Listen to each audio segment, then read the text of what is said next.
At my grandmother's 85th birthday, my wife whispered, "Grab your bag. We're leaving." Minutes later, in the car, she locked the doors and trembled. "There's something wrong in that house." I called the police. What they found sent my whole family into panic. My wife's fingernails dug into my forearm hard enough to leave marks. "We need to leave," Sarah whispered, her breath hot against my ear. "Right now. Don't ask questions. Just grab your coat and walk out." We were standing in my grandmother's living room at her 85th birthday party. 43 people crowded into the house: aunts, uncles, cousins, neighbors. A massive sheet cake sat on the dining room table, white frosting with pink roses, spelling out "Happy 85th Grandma Helen." Mylar balloons bumped against the ceiling. Someone's kid was crying in the kitchen. Frank Sinatra played from the ancient stereo system. Normal. Everything was completely normal, except Sarah's face was the color of paper. Her hands were shaking, and she was pulling me toward the door like the house was on fire. "Sarah, what?" "Not here," her voice cracked. "Please, Marcus, trust me. We need to go now." I'd been married to Sarah for 6 years. I'd seen her calm through job loss, through her father's death, through a car accident that totaled our Honda. I'd never seen her look like this. Terrified, panicked, like she'd seen something that broke reality. I grabbed our coats from the pile on the guest bed, made excuses to my Aunt Linda about Sarah feeling sick, walked out the front door into the cold November evening, with Sarah's hand locked around mine like a vice. She didn't say anything until we were in the car, until the doors were locked, until she'd started the engine and pulled away from the curb. Then she just sat there at the first stop sign, gripping the steering wheel, breathing like she'd just run a marathon. "Sarah, what the hell is going on? There's something very wrong in that house." She stared straight ahead at the empty street. "Your Uncle Richard, your cousin Amber. I heard them talking in the office." My stomach dropped. "Talking about what?" "Your grandmother." She turned to look at me, tears in her eyes. "Marcus, they're drugging her. They're stealing everything. Her voice broke. "They're destroying her." The world tilted sideways. I'd known my Uncle Richard my entire life. He was my dad's older brother, 58 years old, worked in real estate, lived in a big house in Riverside. He'd been helping take care of Grandma Helen for the past 3 years, ever since Grandpa died and she'd started having trouble managing alone. Amber was Richard's daughter, 29 years old, worked as a paralegal, lived with Richard, and helped him with Grandma's affairs. They were family. They were the good guys, the ones who showed up, the ones who made sure Grandma got to her doctor appointments and paid her bills on time and didn't fall behind on her medications. "Sarah, that's insane. Richard has been—" I heard them. Her voice was steel now, sharp, certain. I went looking for a bathroom. The hallway bathroom was occupied. Someone told me there was another one down the hall. The office door was cracked open. I heard Richard's voice. "What did he say?" "She signs tonight, whether she wants to or not." Sarah's hands were white-knuckled on the wheel. Then Amber said, "I already forged the last set." She was too confused to notice. My mouth went dry. Richard said something about lawyers, about timing, about making sure everything transferred before anyone caught on. Then Amber said, "Sarah," closed her eyes. "No mistakes this time. Everything needs to be clean." Jesus Christ. I looked through the crack in the door. There's a desk covered in papers, legal documents, property transfers. I saw power of attorney forms, a will, all dated within the last 2 weeks. I sat there trying to process it, trying to make it make sense. Maybe it's legitimate estate planning. Maybe Grandma asked them to. "Marcus," Sarah grabbed my face, made me look at her. "Where is your grandmother right now?" I thought about it, pictured the party, the crowded living room, the dining room full of people, the kitchen where the kids were playing. I hadn't seen Grandma, not since we'd arrived. Richard said she was resting, I said slowly, that the party was too much stimulation, that she needed quiet time in her room. At her own birthday party. She's 85. She gets tired. "When's the last time you actually saw her, talked to her?" I tried to remember. Thanksgiving. 3 weeks ago. How did she seem? Tired, confused. She kept asking the same questions. Richard said it was normal aging, maybe early dementia. Sarah started the car again, drove 2 blocks, pulled into a 7-Eleven parking lot. "Call the police, Sarah. Call them, right now. Tell them you have reason to believe an elderly woman is being abused. Tell them you overheard a conversation about forged documents. Tell them you need a welfare check immediately. If I'm wrong, what if you're right?" She grabbed my hand. "What if we drive away right now and they get her to sign something tonight? What if tomorrow she wakes up and her house is gone? Her money is gone. Her entire life is gone." And I pulled out my phone. My hand was shaking so badly I could barely dial. 911 dispatch answered on the second ring. 911, what's your emergency? I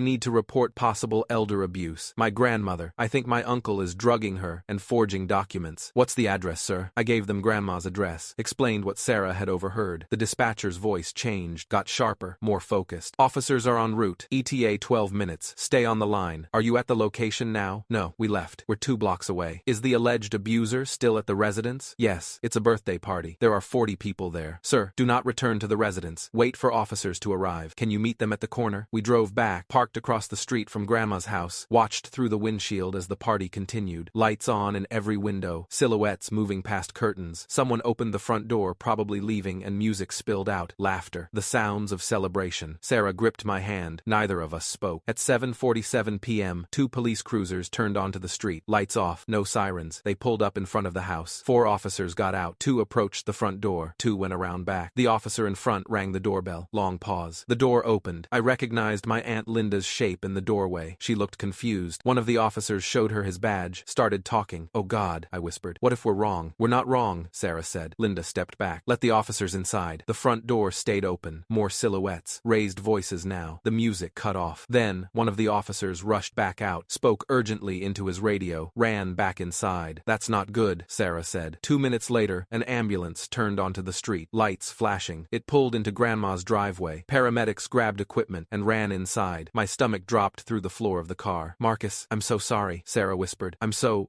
sorry." I couldn't breathe, couldn't think, just watched as more officers arrived, as yellow tape went up, as neighbors came out onto their porches, as my family members started filing out of the house, confused and scared, gathering on the front lawn. A 3rd police car arrived. This one had detective written on the side. A woman in plain clothes got out, late 40s, black, carrying a notebook. She went straight inside. At 8:14 p.m., the paramedics came back out. They had a stretcher. Someone was on it, small, frail, oxygen mask, IV, already running. Grandma Helen. I was out of the car before I realized I was moving, running across the street. A uniformed officer caught me before I reached the ambulance. "Sir, you need to stay back. That's my grandmother. What happened to her? Are you Marcus Henderson?" "Yes. Dispatch said you called this in. I need you to talk to Detective Morrison. She's inside. I need to see my grandmother. The paramedics are taking care of her. She's stable, but I need you to talk to the detective now." He led me into the house. The living room was empty now, except for 3 officers, the detective, and my uncle Richard. Richard saw me. His face went from shocked to furious in half a second. "You." He took a step toward me. An officer blocked him. "You called the cops? On your own family?" "Mr. Henderson, step back," the officer said. "What did you tell them? What lies did you make up?" Detective Morrison, I could see her name tag now, stepped between us. "Mr. Henderson, I'm going to need you to calm down. And you," she looked at me. "Marcus Henderson?" "Yes, come with me." She led me to the office. Sarah had been right. The desk was covered in papers, legal documents in neat stacks, a laptop open, file folders, everything labeled and organized like some kind of corporate filing system. "Walk me through what happened," Detective Morrison said. "From the beginning." I told her everything. About Sarah hearing the conversation, about the forged documents, about Grandma being hidden in a back room at her own birthday party. "Where's your wife now?" "In the car. I'll need her statement too. But first, do you know anything about your grandmother's medical condition? Her medications?" "Richard handles all that. He has power of attorney for healthcare." "When did he get that?" "I don't know. A year ago? Maybe longer?" She nodded, made notes. "Your grandmother was found in the back bedroom. She was heavily sedated, barely responsive. The paramedics found an empty prescription bottle on the nightstand. Zolpidem, generic Ambien, prescribed to Helen Anderson. According to the label, it was filled 5 days ago. 30 pills. The bottle is empty." My legs went weak. I sat down hard in the office chair. 30 pills in 5 days, I said. "The normal dose is 1 pill at bedtime. Someone has been giving her 6 pills per day to keep her compliant. That's what it looks like. We're running blood work now. But based on her presentation, slurred speech, confusion, inability to stay awake, I'd say she's been over-sedated for days, maybe weeks." I looked at the papers on the desk, really looked at them. Property transfer deed, dated November 18th, 5 days ago. Quitclaim deed transferring Grandma's house from Helen Anderson to Richard Anderson. Notarized. Signed, with Grandma's signature. Except I'd seen Grandma's signature my whole life. Christmas cards, birthday checks. This one was shaky. Wrong. The letters too big. The angles all off. "That's not her signature," I said. Detective Morrison picked up the document with gloved hands. "Put it in an evidence bag. We're going to need a handwriting expert to confirm that. But between you and me, I've seen enough forgeries to spot one." 12. She pointed to other documents. "Power of attorney, signed 2 weeks ago. New will, signed last week. Everything leaving the estate to Richard and Amber Anderson. Bank account authorizations, investment account transfers. Someone has been systematically transferring every asset your grandmother owns." "How much are we talking about?" "Based on what I'm seeing here, the house is worth about $680,000. Bank statements show savings accounts with combined balances around $340,000. Investment accounts another $180,000. She owns a rental property in Anaheim worth maybe $500,000. We're looking at over $1.7 million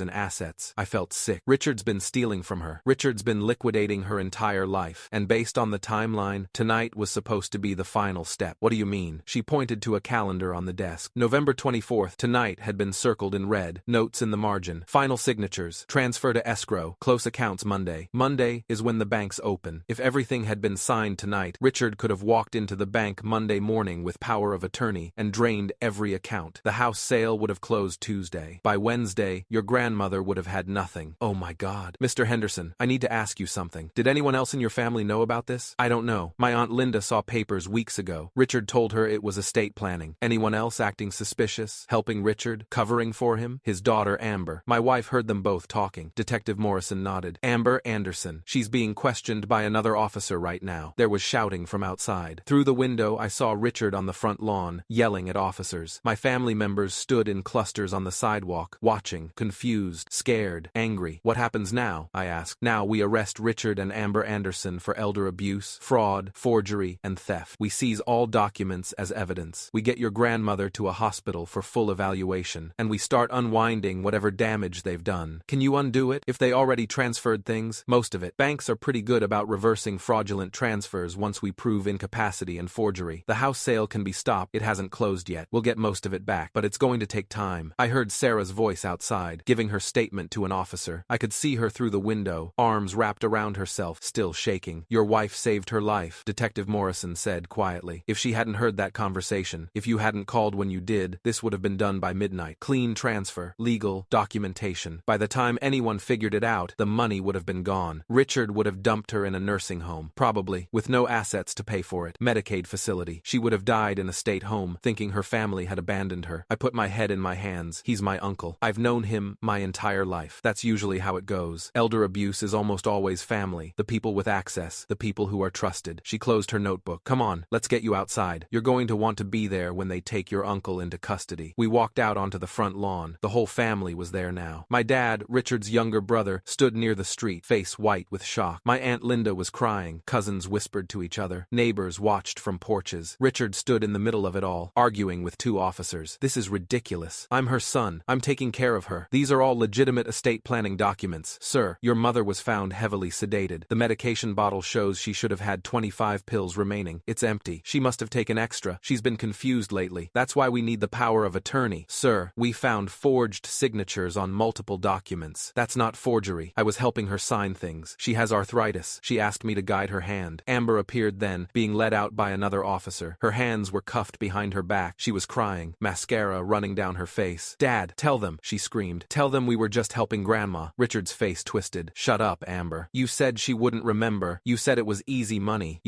I said shut up. The entire family went silent. 43 people standing on that lawn. Everyone hearing Amber throw her father under the bus. Everyone understanding what had been happening. My Aunt Linda broke first, started sobbing. Loud, ugly, wrenching sobs. I saw the papers. I saw them weeks ago. Richard said it was estate planning. I believed him. Oh God, I believed him. My dad walked up to Richard, his older brother. His face was stone. How could you do this to Mom? I wasn't doing anything to her. I was helping her, taking care of her finances. She can't manage alone anymore. You were drugging her. You were forging her signature. You were stealing everything she had. It would have been mine anyway. When she died, I was just accelerating the process. The words hung there. Accelerating the process. Like Grandma was an inconvenient step between Richard and money. Like her life was something to be hurried along. Detective Morrison stepped forward. Richard Anderson, you're under arrest for elder abuse, fraud, forgery, and grand theft. You have the right to remain silent. She continued reading him his rights, while another officer cuffed him. Richard's face went from red to purple to white, his mouth opening and closing like a fish. This is a mistake. This is all a huge mistake. I'm her son. I have rights. They led him to a police car, put him in the back seat. His eyes found mine through the window as they drove past. Pure hatred, pure disbelief, pure rage. He'd never thought he'd get caught. Had probably been planning this for years, building up the documentation, creating the narrative of Grandma's decline, positioning himself as the responsible son taking care of his aging mother. He definitely never thought his nephew's wife would be the one to bring him down. Amber went in a different car, still crying, still screaming. I didn't want to do it. He made me. He said Grandma was going to die soon anyway. He said it wasn't really stealing. The cars pulled away. The yellow tape stayed up. The birthday party, the cake, the balloons. The present sat abandoned inside a house that was now a crime scene. Sarah appeared at my side, put her arm around my waist. How are you doing? I don't know. Numb, I guess. I'm sorry. I'm so sorry I dragged you into this. You saved her life. I almost didn't say anything. When I heard them talking, I almost convinced myself I'd misunderstood, that I was overreacting, that it was none of my business. But you did say something. She nodded, leaned her head against my shoulder. My dad approached. Marcus, Sarah, thank you. you. If you hadn't, he couldn't finish. Just pulled us both into a hug. Around us, the family was fracturing. Some people were crying. Some were angry. Some were defending Richard. He couldn't have known. Maybe it was a misunderstanding. The police are overreacting. My Aunt Linda wasn't one of them. She was talking to Detective Morrison, giving a statement about the papers she'd seen, the conversations Richard had with her, the times he'd kept people away from Grandma, claiming she was having a bad day or too confused for visitors. I pulled out my phone, called the hospital. It took 15 minutes of being transferred before I finally reached someone who would talk to me. Helen Anderson was admitted at 8:27 p.m., the nurse said. She's in the ER, currently undergoing evaluation. Are you family? Her grandson. Hold on. Muffled conversation. Then a new voice. Male. Authoritative. This is Dr. James Cartwright, attending physician. You're Helen Anderson's grandson? Yes, Marcus Henderson. Your grandmother is stable but heavily sedated. We've drawn blood work. Initial results show extremely elevated levels of zolpidem in her system. We're also seeing signs of dehydration and malnutrition. How long has she been living like this? I don't know. Weeks? Maybe months? My uncle was her primary caregiver. The uncle who's been arrested? Yes. Well, he's been systematically poisoning her. The dosage she's been given would keep most people unconscious for days. She's lucky she didn't stop breathing. He paused. We're going to keep her overnight for observation. Possibly longer. She'll need detox protocol to clear the medication from her system, and we're going to need a full cognitive evaluation once she's clear-headed. But I can tell you right now, whatever your uncle told you about dementia, that wasn't dementia. That was drug-induced impairment. She's going to be okay. Physically, yes. Mentally, he sighed. That's going to depend on how she processes what happened. Learning that her own son did this to her. That's trauma. Real, significant trauma. I thanked him, hung up, stood there on the lawn of my grandmother's house trying to process everything. Sarah squeezed my hand. What did they say? She's going to live. But Richard wasn't just stealing from her. He was poisoning her, keeping her so drugged she couldn't think straight, couldn't question what he was doing, couldn't fight back. Down. Jesus. My cousin Jennifer Richards' younger sister's daughter walked up. She was 32, worked as a nurse. Is it true? About Uncle Richard? Yeah. I knew something was wrong. I kept trying to visit Grandma, and he always had excuses. She was sleeping. She was having a bad day. The doctor said no visitors. I thought he was just being overprotective. He was hiding her. All those times, he said she was confused, asking the same questions, forgetting things that wasn't real. Was it? The doctor says no. It was the drugs. Jennifer covered her mouth. Oh my God. We all believed him. We all thought she was declining. We felt sorry for him for having to deal with it. That's what he wanted. I'm a nurse. I should have seen it. I should have known. You trusted him. We all did. More family members approached, asking questions, crying, angry, confused. The party had turned into something else. A crisis. A reckoning. My Aunt Linda pulled me aside. Marcus, I need to tell you something. About a month ago, Richard asked me to witness a document, a power of attorney form. He said Grandma wanted to sign it but needed a witness. I signed it. I didn't read it carefully. I